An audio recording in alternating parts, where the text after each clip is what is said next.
This is probably going to end up on some oddly satisfying Reddit, but I like to use these Betty Crocker dollar store pans as my palette.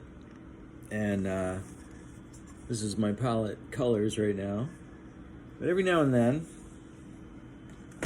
I have to refresh this because it gets a little heavy and I'm moving it around a lot. It's very tall and I end up losing a lot of paint. Be very careful of the volume. So you can see all the different colors I've used in the making my paintings, and then even including a retardant that make it dry slower.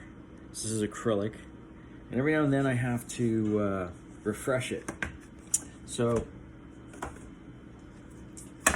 it's pretty easy to do when you get to this volume of acrylic paint. Acrylic is just basically plastic, so I just have to find pretty easy just to get it started. There we go. And it's oddly satisfying. If you're very careful, you can get most of it off in one big hunk. Yeah.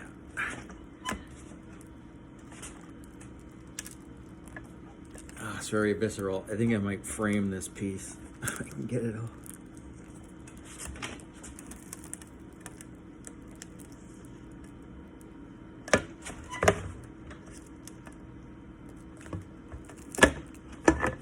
It's a struggle.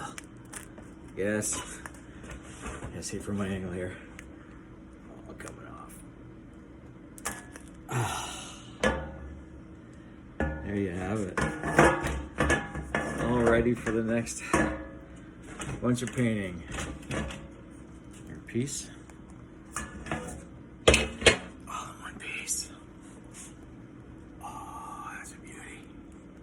All the colors I started out with until they were finally covered over. All those layers.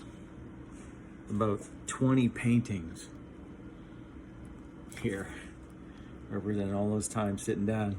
It even has the Betty Crocker stamp on it. You can see that, it's right there. Betty Crocker. Thanks. Good night.